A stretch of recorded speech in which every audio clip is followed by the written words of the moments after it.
वयकसूर ज़िना, ज़िना की कसरत होगी, हो ही गई है।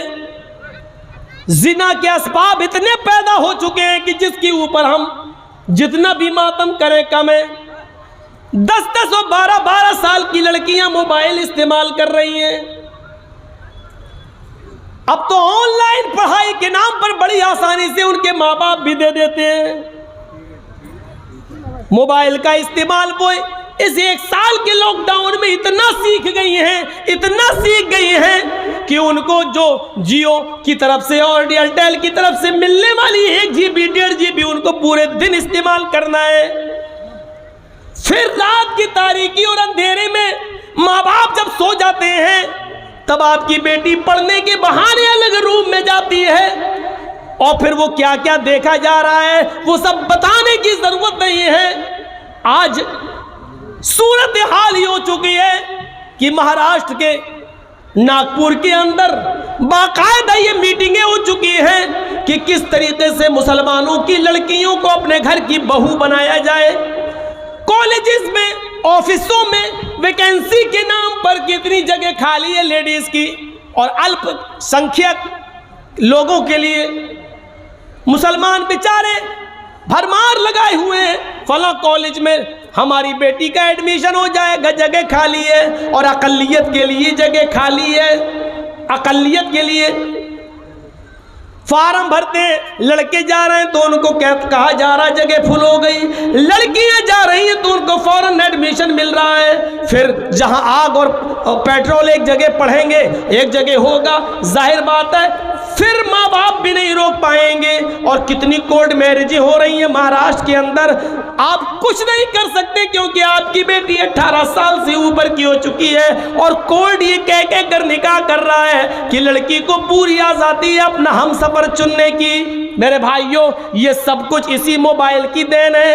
इसी ने जिनाकारी के सारे असबाब और रास्ते खोल दिए जो आज हमने अपनी बेटियों के हाथ में दे रखा है। यहाँ सुन सब रहे हैं लेकिन किसी एक की मजाल ऐसी नहीं कि सुनने के बाद जाए और अपनी बेटियों के हाथ से मोबाइल छीने कि मेरी बेटी तुम्हें मोबाइल की क्या जरूरत है, तुम तो मेरे घर की जीनत हो, तुम तो मेरे जिगर का टुकड़ा हो, तुम किसी अपनी सहेली से बात करना है तो मेरे मोबाइल से बात कर लो, लेकिन मेरी बेटी तुम मोबाइल क्यों रखोगी, तुम मोबाइल क्यों चलाओगी।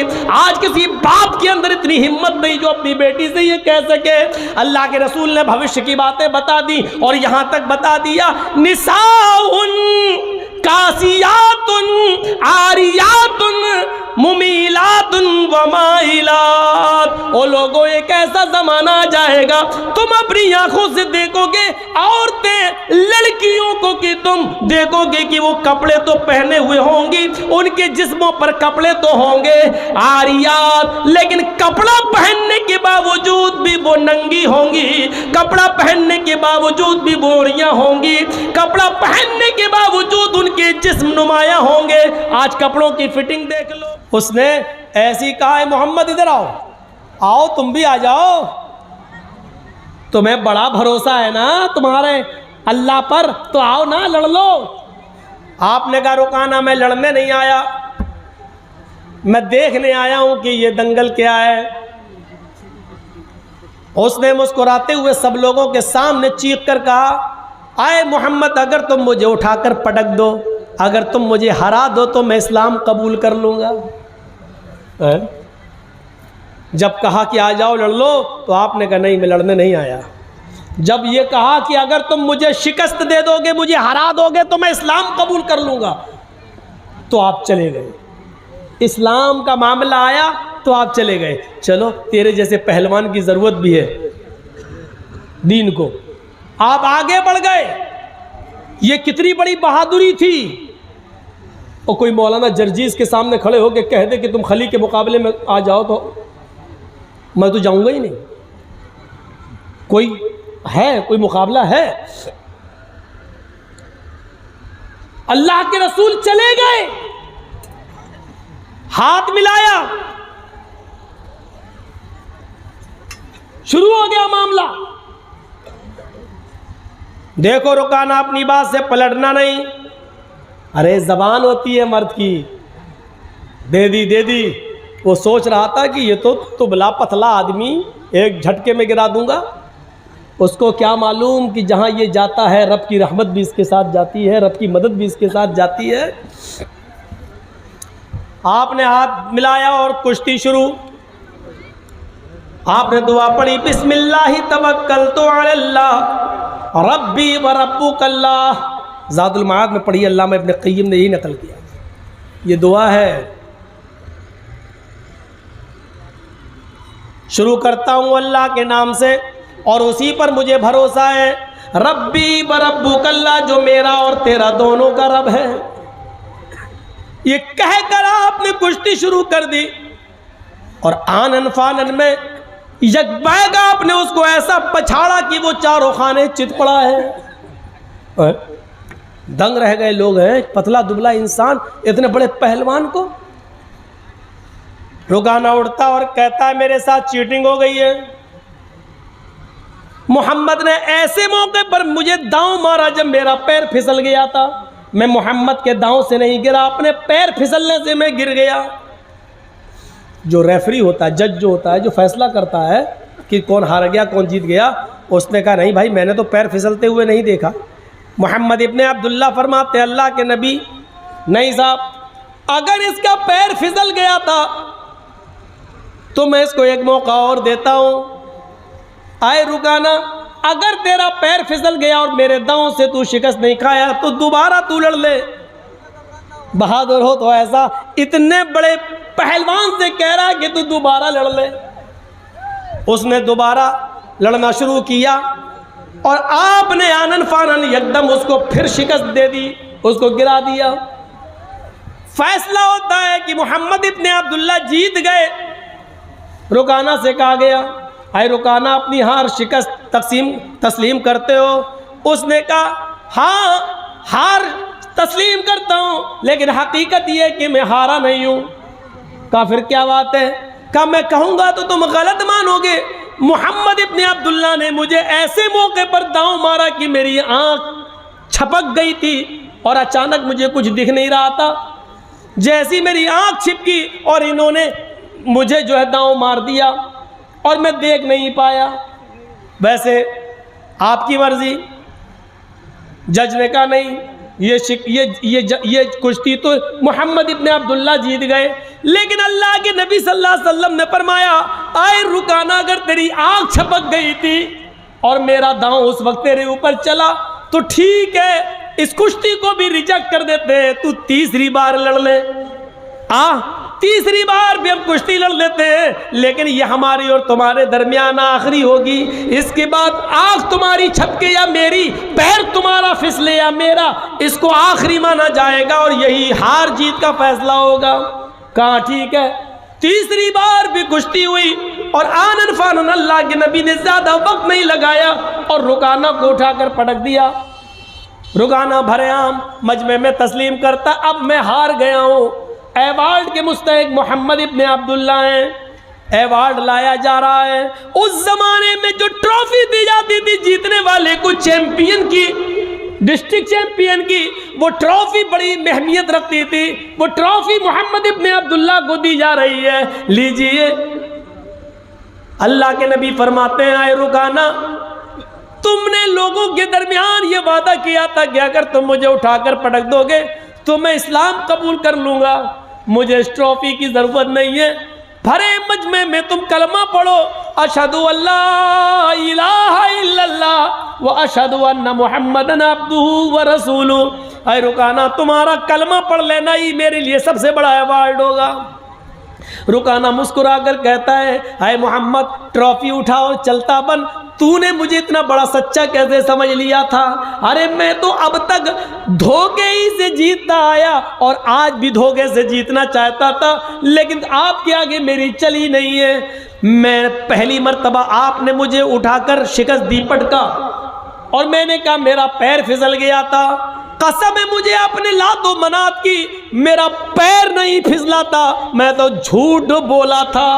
आए मोहम्मद इब्ने अब्दुल्ला, दूसरी मर्तबा मेरी आंख छपकी नहीं थी, वो भी झूठ था, और मैं जानता था कि आप तीसरी बार लड़ेंगे।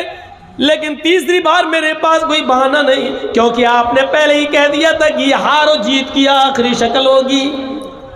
मैं तो हमेशा झूठ बोलता आया।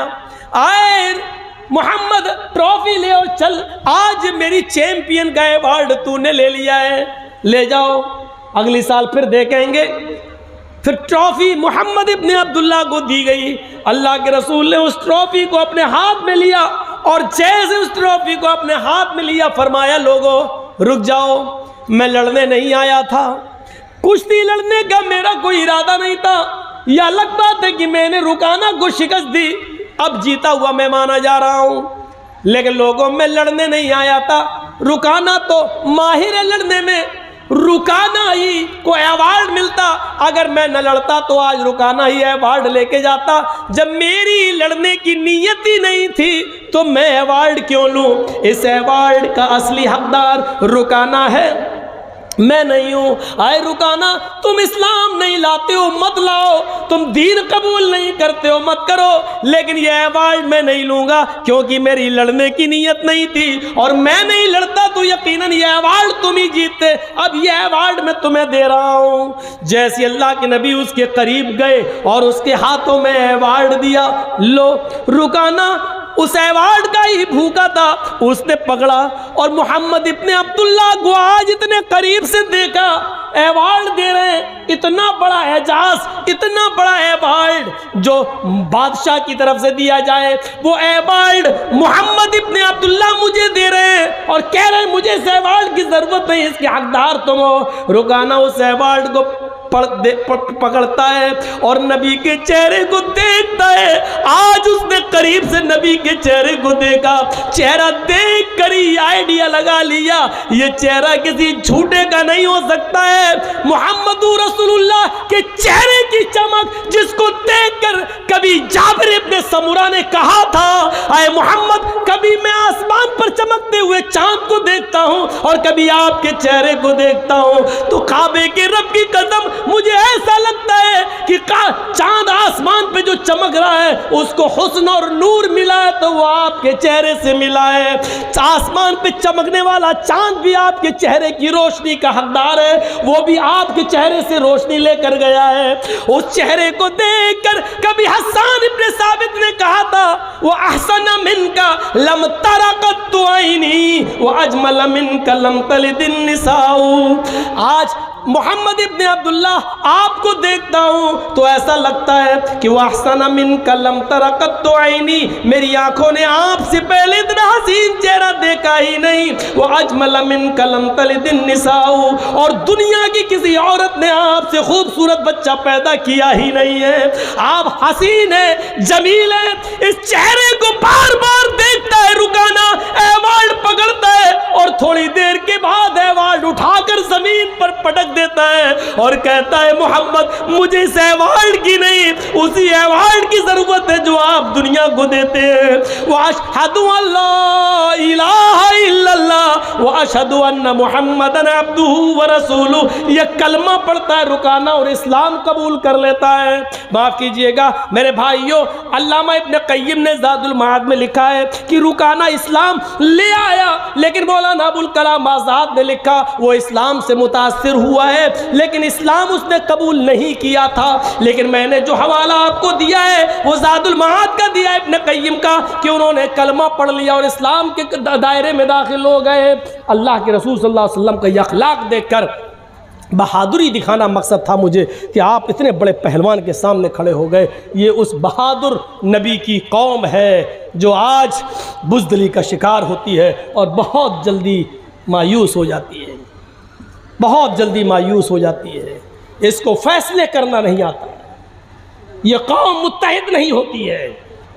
मेरे भाइयों, कितने 20 साल से जलसों में आ रहा हूँ आपके आसपास के इलाकों में, और बार बार कह रहा हूँ कि मुसलमानों अपनी ताकत को पहचानो, बार बार कह रहा हूँ कि सुनो, तुम इस मुल्क के प्रधानमंत्री नहीं बन सकते, ये फैक्ट है।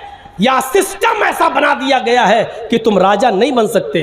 तुम वजीर आज़म नहीं बन सकते इस मुल्क के, लेकिन अगर तुम एक हो जाओ, अगर तुम मुत्तहिद हो जाओ और पूरे भारत के मुसलमान एक प्लेटफार्म पे कायम हो जाएं, तो मैं ये कसम खाकर कह सकता हूँ कि रब्बे काबा की कसम, तुम्हारे बगैर भी कोई प्रधानमंत्री नहीं बन सकता, कोई वजीर आज़म नहीं बन सकता। तुम अपनी ताकत को पहचानो, तुम अपने वजूद को पहचानो, तुम बटोगे तो उसका फायदा दूसरों को होगा, और हो रहा है। तुम्हें बांटा जा रहा है, तुम्हें अलग अलग बांटने के लिए बाकायदा लोगों को पाला जा रहा है, बाकायदा लोगों को उतारा जा रहा है। तुम्हारे दरमियान ना इत्तेफाकी पैदा कराई जा रही है। तुम्हारे वोटों को तकसीम करने की प्लानिंग बिहार के बाद बंगाल में भी हो रही है। तुम पहचान नहीं पा रहे हो, समझ नहीं पा रहे हो। यह तुम्हें होश के नाखून लेने की जरूरत है, समझने की जरूरत है। प्लानिंग अच्छी होनी चाहिए तुम्हारी, जो अभी तुम्हें होश नहीं आ रहा है। तुम्हें होश नहीं आ रहा है। होश आएगा, इलेक्शन के बाद होश आएगा, अभी नहीं आएगा। हम प्लानिंग नहीं समझ पा रहे। हमारे यहाँ एक साहब ऐसे थे, नाम लेना ज़रूरी नहीं है, मुलायम सिंह की जब तक हुकूमत रही उनको यूपी में घुसने नहीं दिया गया। हमारे यहाँ अखिलेश की जब तक हुकूमत रही उनको घुसने नहीं दिया गया। हमारे यहाँ मायावती की हुकूमत रही उनको घुसने नहीं दिया गया। लेकिन आज योगी जी की हुकूमत है, उनको बार बार इजाज़त मिल रही है, आइए, यहाँ आइए, वहाँ आइए, फिर भी हमारी खोपड़ी में नहीं बैठ रहा है, हमारी समझ में नहीं आ रहा है, हमारे अक्ल में भैंस का गोबर भरा हुआ है। हम समझ से दूर हैं, हम बस जज्बाती हो जाते हैं। हम ये समझते हैं कि मौलाना जर्जीस ने प्रधानमंत्री के बारे में ऐसा बोल दिया, यही हमारा हीरो हो गया है। मेरे भाइयों, हमें जज्बात से नहीं, होश के नाखून लेने की ज़रूरत है, और इस वक्त बहुत होश की ज़रूरत है। इस वक्त बड़े होश की ज़रूरत है। इस होश के नाखून लीजिए, वरना आपके भाटोल से जो गोश्त जाता है कलकत्ता, वो भी नहीं जा पाएगा। मौलाना को इतनी बारीकी की बात मालूम भी है, जासूस लगाए हैं मैंने हर जगह, सब मालूम है मुझे। मेरे भाइयों, एहसास पैदा करिए अपने अंदर, एहसास और इज्तिमाइयत अपने अंदर पैदा करिए। कितने जलसों में मैंने कहा है कि बड़े नुकसान से बचने के लिए छोटा नुकसान कर दो आपने, लेकिन मैंने उसको कहा नहीं, ज़िंदगी रहेगी तुम्हारी, कम से कम बच्चों का चेहरा देखोगे, उसके कलेजे से पूछो। जान चली जाए ये बड़ा नुकसान है, पैर कट जाए ये छोटा नुकसान है, लेकिन बड़े नुकसान से बचने के लिए अगर छोटा नुकसान करना पड़ रहा है तो कर दो। छोटा नुकसान करके अगर तुम्हारी जान बच रही है तो बचा लो। मुसलमानों, बंगाल की सरजमीन पर बड़ा नुकसान क्या है तुम जानते हो, और छोटा नुकसान क्या है वो भी जानते हो। अगर बड़े नुकसान से बचना चाहते हो और उस पर अगर आपको छोटे नुकसान की कुर्बानी देनी पड़ रही है तो दे दो, लेकिन बड़े नुकसान से अपने आप को बचा लो। बिल्कुल वो हाल है कि मेरी बीवी के बच्चा पैदा हो रहा है, डिलीवरी का टाइम है, डॉक्टर ने कह दिया कि नहीं, ख़तरनाक माहौल है, या तो माँ को बचा सकता हूँ या बच्चे को, इन दोनों में से किसी एक को बचा सकता हूँ। और जर्जीस साहब कलेजे में पत्थर रख कर कहते हैं कि बीवी को बचा लो, बच्चा जा रहा तो जाने दो, बीवी रहेगी तो बच्चे और भी आ जाएंगे।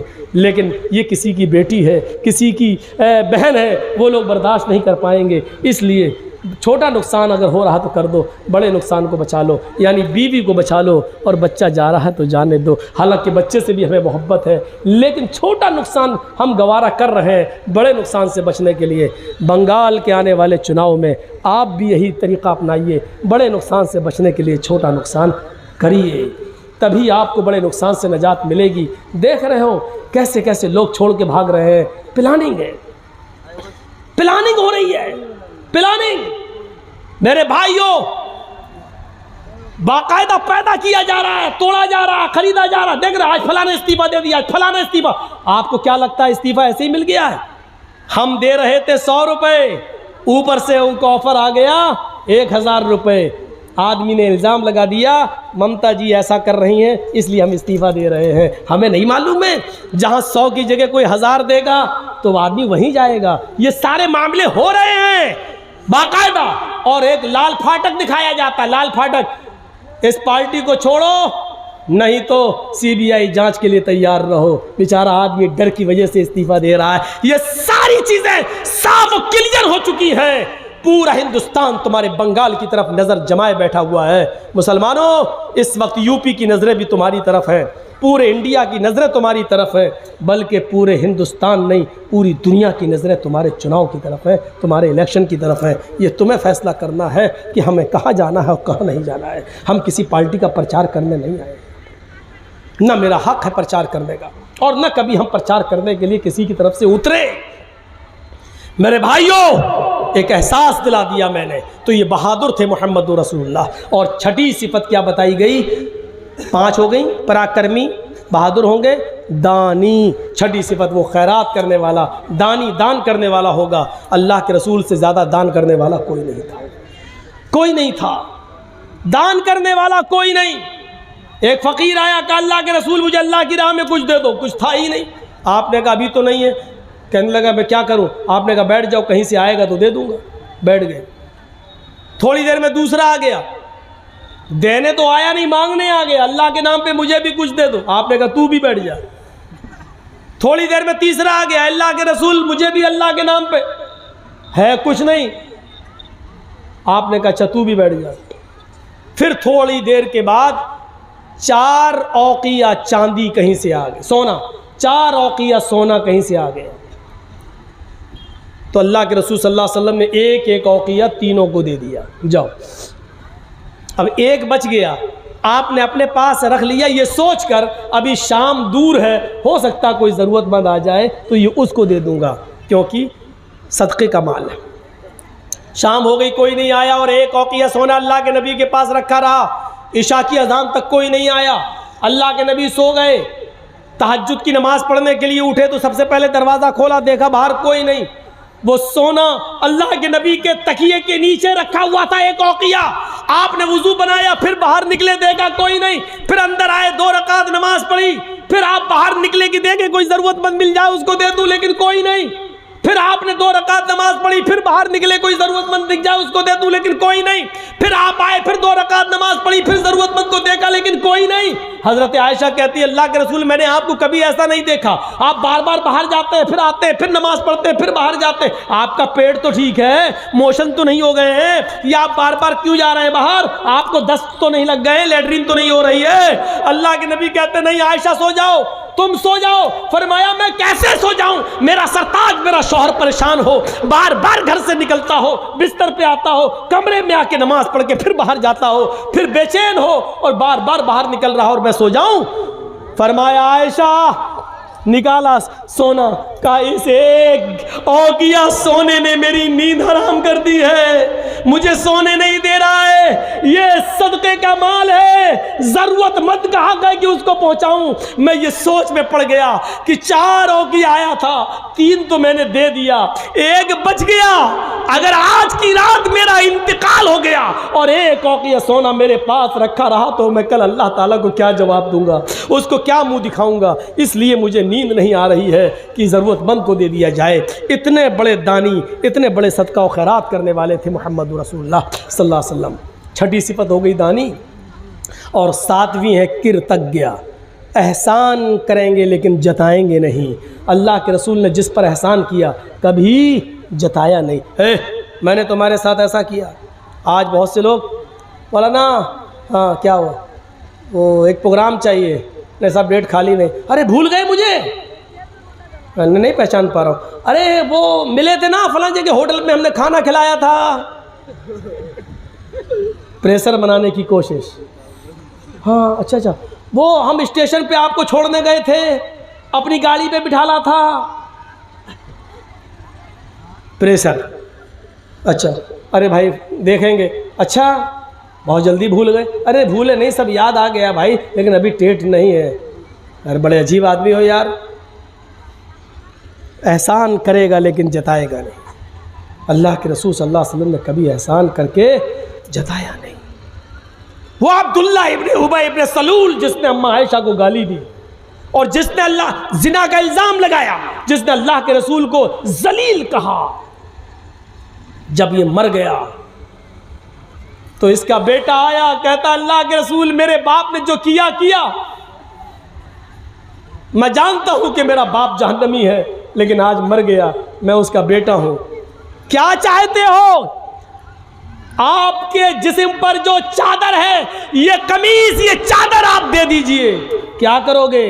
अपने बाप के कफन की जगह पर ये चादर डाल दूंगा। शायद जब तक आपका लिबास मेरे बाप के जिस्म पर रहेगा, अल्लाह ताला शायद उसके अजाब में कुछ कमी कर दे कब्र के अंदर। अल्लाह के नबी उठे और आपने वो चादर दे दी। हज़रत उमर ने वो चादर पकड़ ली। आए अल्लाह के नबी, जिसने अम्मी आयशा को तोहमत लगाई हो और आपको पूरी ज़िंदगी गाली देता रहा हो, आप उसको चादर दे रहे हैं। अल्लाह के नबी की आंखों में आंसू, और क्या कहते हैं, आए उमर, जो चादर मैंने उसके बेटे को दे दी है, तुम उसको छीनने का हक नहीं रखते हो। अगर मेरे चादर के पहनने से, मेरे चादर के पहना देने से अगर अल्लाह इसके बाप के अजाब में कमी कर दे तो मेरा क्या बिगड़ जाएगा, मेरा क्या नुकसान हो जाएगा? पहना लेने दो। अब्दुल्ला इब्ने उबय का बेटा अपने बाप को अल्लाह के रसूल की चादर उड़ा देता है और इसी हाल में कब्रिस्तान की तरफ लेके जाता है। किसी ने कहा, जब तेरे बाप को नबी चादर दे सकते हैं तो तेरे बाप की जनाजे की नमाज क्यों नहीं पढ़ा सकते? कहा, अल्लाह के रसूल, एक एहसान और कर दीजिए, मेरा बाप तो मर गया है, आप अगर मेरे बाप की जनाजे की नमाज पढ़ा देंगे तो आपका क्या बिगड़ जाएगा? है अल्लाह के रसूल, शायद आपकी ज़बान से निकलने वाले दुआया कलमात से अल्लाह मेरे बाप को बख्श दे। अल्लाह के नबी आगे बढ़ जाते हैं। उमर फारूक पीछे से दामन खींचते हैं, उमर फारूक पीछे से दामन खींचते हैं। आए अल्लाह के नबी, मैं इसका जनाजा नहीं पढ़ाने दूंगा जो आपको और आपकी बीवी को गाली देता था। अल्लाह के नबी ने फरमाया, उमर पीछे से मेरे दामन को छोड़ो, अगर मेरी जनाजे की नमाज पढ़ा देने से अल्लाह ताला इसको बख्श दे या इसकी मग़फ़िरत फरमा दे या इसके बाप के गुनाह माफ़ कर दे तो मेरा क्या बिगड़ जाएगा? आप आगे खड़े हो गए, आपने अल्लाहु अकबर कहना ही चाहा, उसकी जनाजे की नमाज पढ़ाना ही चाहा। आसमान से जिब्राइल अमीन आ जाते हैं और कहते हैं, मोहम्मद, इसकी जनाजे की नमाज आप नहीं पढ़ा सकते हैं। आप अपने दुश्मन को माफ़ कर सकते हैं, लेकिन अल्लाह अपने महबूब के दुश्मन को माफ़ करने के लिए तैयार नहीं है। 70 मरतबा भी अगर आप इसकी जनाजे की नमाज पढ़ेंगे और दुआएं मग़फ़िरत करेंगे तब भी अल्लाह इसको नहीं बख्शेगा, इसको नहीं बख्शेगा। अल्लाह के नबी पलट गए और अब्दुल्ला इब्ने उबय के बेटे से कहते हैं, क्या है अब्दुल्ला के बेटे, अभी अभी मुझे अल्लाह ने मना कर दिया है और ये भी कह दिया है 70 बार भी जनाजे की नमाज पढ़ोगे तब भी मैं नहीं बख्शूंगा।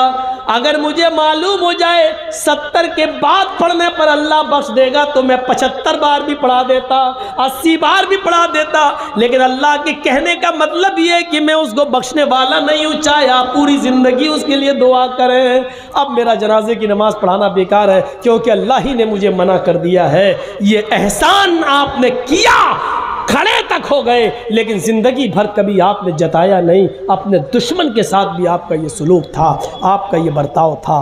तो ये 7वीं सिफत कि वो एहसान करेंगे लेकिन जताएंगे नहीं। और 8वीं सिफत ये है, वो दयावान होगा, दया करेगा। दया पर तो हमने मिसालें आपको दे दी। अल्लाह के रसूल जानवर तक में दया करने वाले थे, जानवर तक पर, परिंदों तक पर दया करते थे। अल्लाह के रसूल सल्लल्लाहु अलैहि वसल्लम का वो वाक़या उठाओ कि आपकी बेटी ज़ैनब जो ऊँटनी पर सवार थी और हज़रत अली लेके चल रहे थे और उनके पेट में हमल था, बच्चा था ज़ैनब के पेट में, और हिबार इब्ने अस्वद ने तीर मारा ये ऊँटनी को, लेकिन तीर निशाना खा गया, खता कर गया और वो तीर हज़रत ज़ैनब के पेट में लगता है, पेट फट जाता है, ज़ैनब ऊँटनी से गिर जाती है और बच्चा ज़मीन पर गिर जाता है। इसी हाल में ज़ैनब को मदीना लाया गया और जब ज़ैनब को पता चला कि मेरे पेट का बच्चा ज़ाय हो गया, होश में आई, पता चला कि पेट का बच्चा ज़ाय हो गया, तो वो इस सदमे को बर्दाश्त नहीं कर सकी और उनका इंतकाल हो गया। अल्लाह के नबी अपनी बेटी को दफन कर रहे थे और आंखों में आंसू थे। लोगों ने पूछा, अल्लाह के नबी आपकी आंखों में आंसू? फरमाया, ये मोहब्बत के आंसू हैं जो अल्लाह ने हर बाप के दिल में बेटी की मोहब्बत डाली है। ये मेरी वो बेटी है जो मेरे राह में बहुत मारी गई, सताई गई, यहाँ तक कि मेरी बात मानकर चलती थी और आज अल्लाह की राह में इसकी जान भी चली गई। 10 साल मदीना में रहने के बाद जब मक्का फतह हो गया, मदीने से निकल कर आप मक्के में आए तो आपने ऐलान कर दिया, लोगों माफ़ी जो इसने हमारे साथ जो जराइम किए, अगर कोई माफ़ी मांगेगा तो हम उनको माफ़ करने के लिए तैयार हैं। एक एक मुजरिम आता गया और माफ़ी मांगता गया, आप एक एक को माफ़ करते जा रहे हैं। हमजा के कातिल, हमजा का चचा का कलेजा चबाने वाली, वो पेट फाड़ने वाली और नाक कान काट के उसको धागे में डालकर उसका हार बनाकर पहनने वाली हिंदा को भी आपने माफ़ कर दिया और कहा, हिंदा मेरे सामने मत आया कर, बस इतनी गुजारिश है, मैंने माफ़ कर दिया है, लेकिन मेरे सामने जब तू आती है तो मुझे मेरे चचा की लाश याद आ जाती है। आप एक एक करके सबको माफ़ करते गए। एक और आदमी खड़ा है, कहा अल्लाह के नबी मैं भी मुजरिम हूं, मुझे भी माफ कर दो। आप मुस्कुराए, कहा मैंने सबको माफ किया तो तुम्हें क्यों नहीं करूंगा? हाँ लेकिन तुम्हारा जुर्म क्या है? उसने कहा मेरा जुर्म ना सुने तो अच्छा है, ऐसे ही माफ कर दीजिए। फरमाया नहीं नहीं, सबने अपने अपने जुर्म बताए और हमने माजी के वो जुर्मों को याद किया जो तुमने हम लोगों के साथ किया, अब तुम भी अपना जुर्म बताओ। फरमाया आय अल्लाह के नबी, मैंने तीर मारा था ऊँटनी को, लेकिन वो तीर ज़ैनब के पेट में लगा था, ज़ैनब का पेट फट गया था और उसके पेट का बच्चा जमीन पर गिर गया था। आय अल्लाह के नबी, आपकी बेटी ज़ैनब को इसी हाल में मदीना ले जाया गया। आपने कहा तुम हिबार इब्ने अस्वद हो? उसने कहा। आप बैठे थे, खड़े हो गए और आंसुओं का समंदर आंखों से बहने लगा। फरमाया हिबार, आए मेरी बेटी के कातिल, आज तू मेरी आंखों के सामने आ गया है। आए हिबार, मक्के की 13 साल जिंदगी और मदीने की 10 साल जिंदगी, 23 साल की जिंदगी में मुझे जितना सताया गया है, अगर वो तकलीफें तराजू के एक तरफ रख दी जाएं, और जिस दिन मेरी बेटी ने मेरे हाथों में, मेरी बाहों में उसने अपनी आखिरी सांस ली और उसका फटा हुआ पेट जब मैंने देखा, तो आए ही बार उसे एक दिन की तकलीफ अगर तराजू के दूसरी तरफ रख दी जाए और तराजू उठाई जाए, तो कसम है उस जात की जिसके कब्जे में मेरी जान है, आए ही बार 23 साल की तराजू का पलड़ा उठ जाएगा और एक दिन की वो तकलीफ का पलड़ा भारी होगा।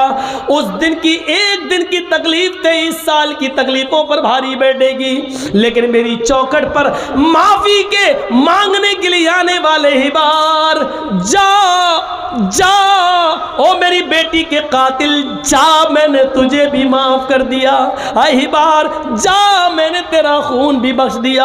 आपने अपनी बेटी ज़ैनब के कातिल को भी माफ कर दिया। और ये उस वक्त की बात है जब हुकूमत आपके हाथ में थी, पावर आपके हाथ में था, आप चाहते तो 1 मिनट में उसको कत्ल कर सकते थे और कोई रोक भी नहीं सकता था, क्योंकि अब पावर अल्लाह के नबी के हाथ में। लेकिन पावर आने के बाद माफ कर देना बड़ा कमाल है। ये दयावान थे, रहम करने वाले थे। जो मैंने शुरू में कहा था कि अगर रहम निकाल दिया जाए तो देश बिगाड़ के रास्ते पे आ जाता है। अल्लाह के रसूल तो बनाने आए थे दुनिया को, तो बिगाड़ के रास्ते पे कैसे ला सकते थे? इसलिए आपने अपनी बेटी के कातिल तक को माफ़ कर दिया। 2 घंटे से ज़्यादा हो चुका है मेरे भाइयों। बस आखिर में मैं आपसे यही कहूँगा कि जितना भी सुना है उस पर अमल करिए। अल्लाह ताला हमें जब तक ज़िंदा रखे, इस्लाम पे ज़िंदा रखे, और जब हमारा ख़ात्मा हो तो ईमान पर हमारा ख़ात्मा फरमाए। वमा अलैना इल्लल